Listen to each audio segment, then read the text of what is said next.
It's easy to get stuck reaching for the same familiar fruits and vegetables, even when you know a colorful variety is key. Balance of Nature's fruits and veggie supplements don't replace fruits and vegetables, but it makes it easy to add more variety to what you already eat. With 31 ingredients that are whole fruits and vegetables, switching it up is easy because we've already taken care of the hard part. Go to balanceofnature.com and get a free fiber and spice supplement, plus 35% off your first set as a new preferred customer by using discount code POD. It's the Joe Concha Tunnel to Towers Foundation Sunday morning show. Now, here's Joe Concha. Oh my God. I'm back. I'm home. All the time. We finally really did it. You maniacs! You blew it up! Oh, damn you! God damn you all to hell! The host of Piers Morgan Uncensored on YouTube. Awesome. And I have a new book out called Woke is Dead. Yep, I got that. Okay, cool. Piers Morgan Uncensored. All right, well, we'll go quickly. I know you got to go to another gig, so I've got 10 minutes, if that's okay. Yeah, 10's fine. That's perfect. Great. Thank you. All right, great. All right, Elias, whenever you're ready.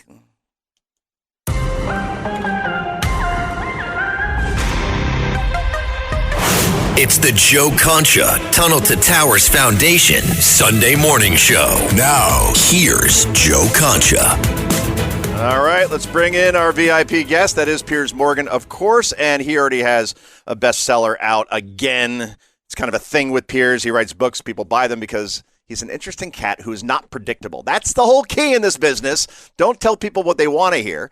Tell them what they should hear. And that's the Piers Morgan mantra. At least I just created one for him. Perhaps he could borrow it anytime. That's fine. And woke is dead. How common sense triumphed in an age of total madness. He's also host of Piers Morgan Uncensored. Piers, how are you? That might be the best intro I've ever had, Joe. Thank you very much. Well, I got your Venmo, so, we had a thing before. No, I'm kidding. It's all good. No, I seriously believe that, and that's why I always bother your people to come on my shows as much as possible, because I watch you on the 5. Uncensored is awesome because you get so many different guests, and particularly the Harry Sisson. Those appearances are always like must-see TV, and I think you just call it fair game. So there you go. So tell us about the book, because woke apparently may be alive after these elections, even though I don't believe that at all. When you win in blue states in the deepest blue city, I don't believe that means that woke is alive. I just think that they held serve, to quote, a tennis kind of term, as far as winning in blue states that they should have won in. But anyway, tell us about the book and common sense triumphing. Is that surrounding the Trump victory in 2024? That's spearheaded that, I would imagine. Yeah, I think that was the kind of moment where wokeism just got the biggest repudiation possible. For Donald Trump to be out of office for 4 years after all the over-hysterical screaming about him during his first term, led by the woke brigade, as I call them, with all their ludicrous sort of fact-denying, virtue-signaling nonsense. America had 4 years to think about what life would be like in a woke world under Joe Biden and then potentially Kamala Harris. And they went, you know what, we're not having this. We're going to vote for the guy who, whether you like him or not, whether you like the way he talks, the rhetoric and so on, actually his core of common sense is the kind of antithesis of wokeism. And whether it's, trans athletes in women's sport or whatever the issue may be, I think most Americans are filled with the same sense of common sense. They don't skew to this woke worldview. And so I think that Trump's re-election was the beginning of the end of wokeism. It's not completely dead yet. I made that point in the book. I think it's on life support and dying very quickly. And in fact, there's an interesting report out today in England by a very eminent body at the King's College in London into culture wars. And it says that not only are attitudes towards transgender rights hardening because of the damage it's done to women's rights, but there's a growing rejection of the whole concept of woke. And 48% of the British people now consider it to be an insult, compared with 24% in 2020. So you can see there that I think public attitudes towards wokeism and their tolerance of it are collapsing.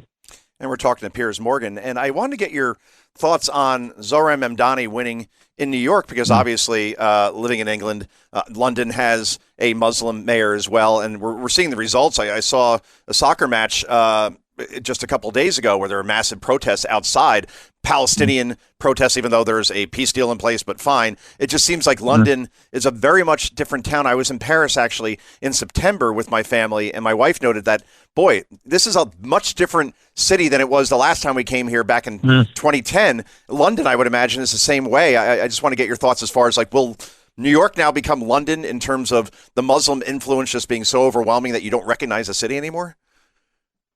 Well, I don't think London's as bad as people are portraying. I live in London a lot of the year, and I don't recognise these sort of more apocalyptic descriptions of it. Okay. And it's interesting, the comparisons with Sadiq Khan, the London mayor, it really, other than the fact he's Muslim and skews left, actually, I'd say Mamdani is far more worrying for New Yorkers than Sadiq Khan has been in London, because Sadiq Khan is actually a reasonably establishment figure in the Labour Party, whereas Mamdani seems to me to be very progressive, woke left. And I think there is a distinction between the two things. Where you're going to see the similar attitude issues, I think, are that, you know, we've had a lot of very anti-Israel marches through London, and been a lot of criticism that Sadiq Khan, a Muslim mayor, has not done enough to control them. And particularly, as many of the people in the protests have been openly supporting Hamas or Hamas rhetoric, and I think people have been very angered by that. There's been rising crime in London now for many years under Sadiq Khan, knife crime in our case, but you do worry under a Mamdani in New York, given his publicly stated views about the NYPD, you know, what's going to happen there and what will happen to crime. But ultimately, the reason I say that New Yorkers probably have more to worry about is that Sadiq Khan is not really what I would call a socialist, whereas Mamdani is a brazen, self-boasting socialist, and New York's not seen one of those. The nearest we've had as a mayor of London was actually a guy called Ken Livingstone in the first 8 years of this century, who was known as Red Ken. He was a proper socialist. And I think the Mamdani, the problem, as all socialists find, is they talk a great game.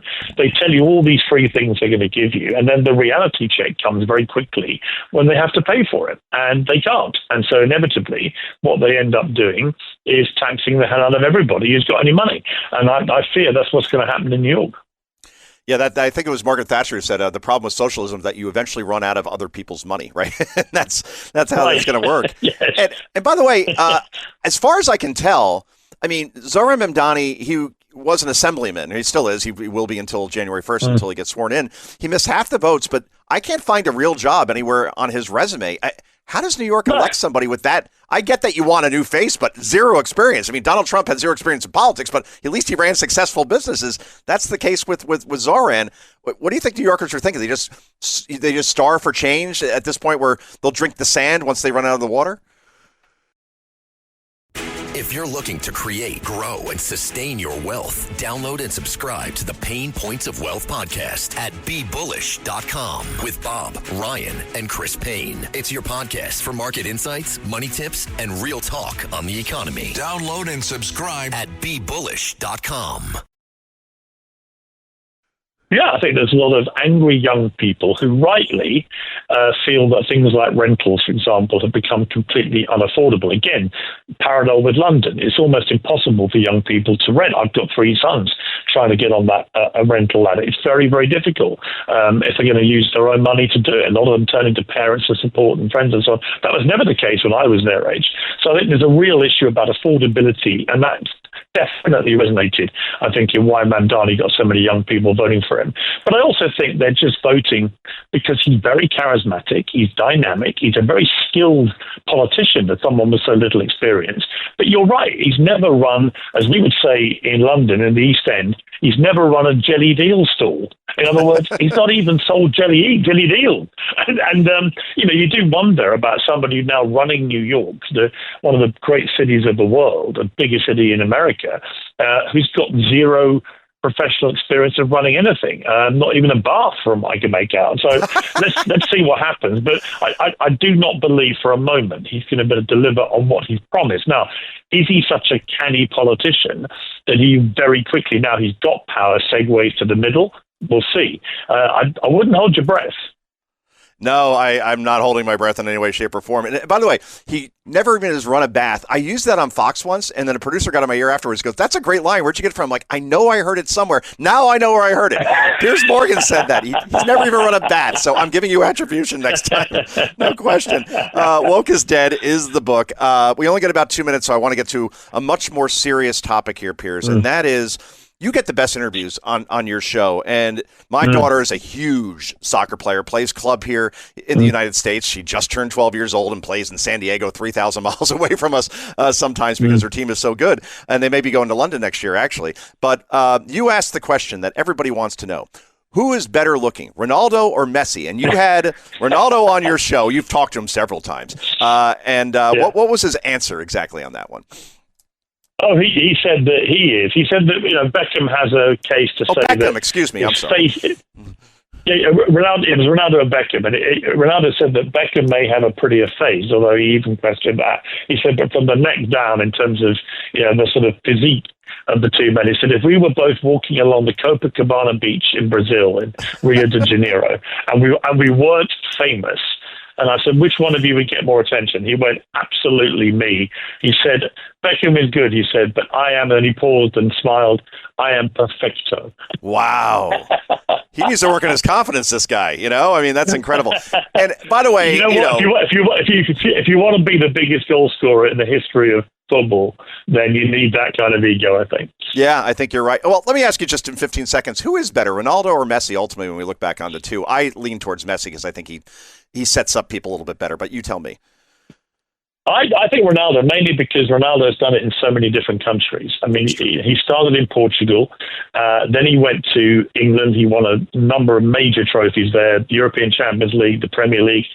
He then went to Spain with Real Madrid. He won the Champions League many more times. He won the La Liga, the top league there, many times with Real Madrid. Then he went to Italy to challenge himself again at Juventus. He won the league again.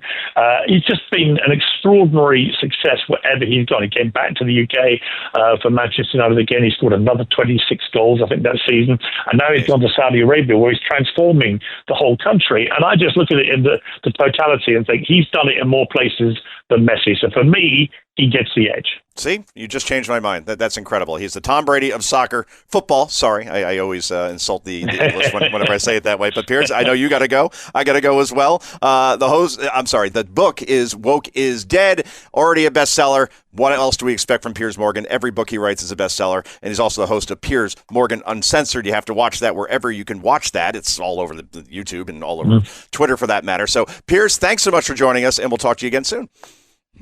Joe, take care. All the very best. You too. Cheers. And that was Piers Morgan, and he is awesome. And this is the Joe Concha Tunnel of Towers Foundation Sunday morning show. Back with more in just a moment. So, Elias, we went about 11 there. Will that be good enough with everything else that we've done? I mean, I have to let me look at it. Okay, because I could add something somewhere.